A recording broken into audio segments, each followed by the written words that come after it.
"Please, don't hit me." The words felt foreign on Robert Langford's lips. His polished shoes scraped against the cold marble floor of his corner office as he crouched near his desk, eyes wide, chest pounding.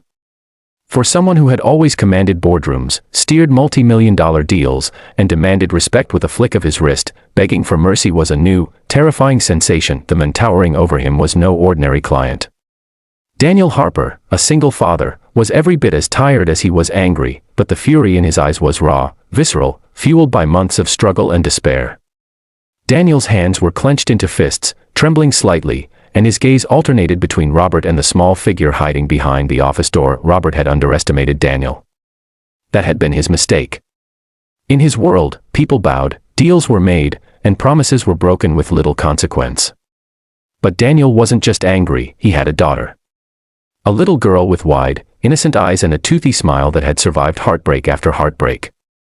And it was for her that Daniel had come here today, ready to fight a man who had, unknowingly, shattered his world. It had started months ago with an investment. Robert's company had recommended a startup that promised massive returns, projecting confidence and growth. Daniel, trying to provide a stable life for Lily, had put his savings into it. The startup failed spectacularly, wiping out his funds. Bills piled up, eviction notices arrived, and Lily's once bright laughter faded into quiet anxiety, and now, Robert was face to face with the consequences of his corporate decisions. "Robert, you don't understand." Daniel's voice was a growl, low and dangerous. "You sold me a dream that destroyed my life. My daughter, his fist clenched tighter. She deserves a future." Robert's mind raced. Words failed him at first. His usual confidence, his charm, his clever quips, all deserted him. Instead, he found himself stammering, shrinking. I'll fix it. Whatever it takes. I'll make it right. Just, please." He looked toward the small door behind Daniel, where a little head peeked out. Lily's eyes were wide with fear, and in that instant, Daniel froze. His rage, powerful as it was, collided with his role as a father. The image of his daughter, trembling and uncertain, was a mirror to his own life, the endless sacrifices, the nights without sleep, the constant worry about whether he was doing enough. Robert, noticing the shift in Daniel's stance, swallowed hard. He could see now, in sharp relief, the human cost of his business decisions, not just numbers on a balance sheet, but real lives upended. For the first time, the CEO felt something that couldn't be managed with spreadsheets or meetings, guilt. Daniel's fist dropped slightly, but his eyes never left Robert. "Do you even know what it's like?" he demanded, voice rough with emotion. "To come home, see your kid cry because there's nothing to eat, to tell her everything's okay when it's not." Robert nodded, words still caught in his throat. He hadn't lived Daniel's life, and he couldn't pretend to fully understand. But he could see the truth in Daniel's pain. And something inside him shifted, a flicker of empathy that had long been buried under ambition and pride. I can help," Robert said quietly. "I can make this right for Lily. I'll cover everything, any debt, any loss. Just, let me do it. Please."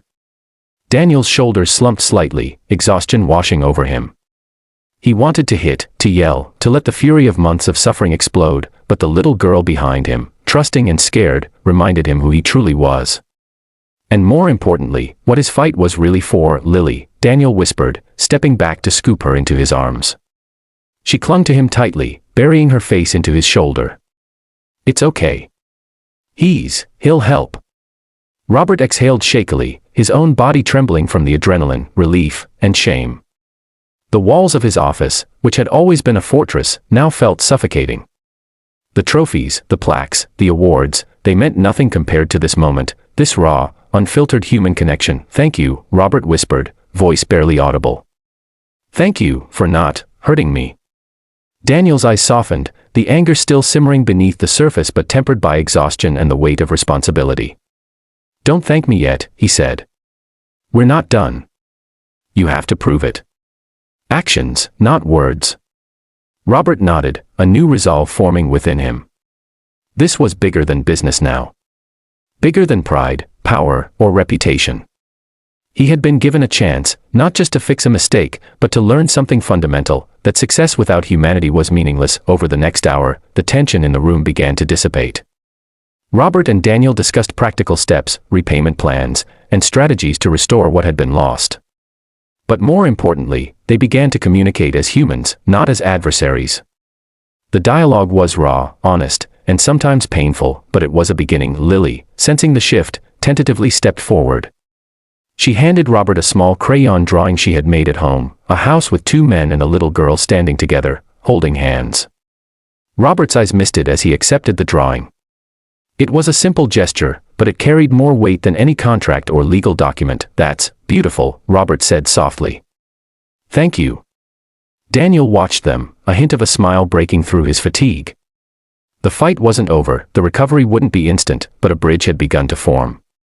And sometimes, Daniel realized, that first step, choosing to stop the anger, to pause the retaliation, was the hardest and the most important. As the evening shadows lengthened across the office, the 3 of them, Robert, Daniel, and Lily, stood together in an awkward, tentative truce.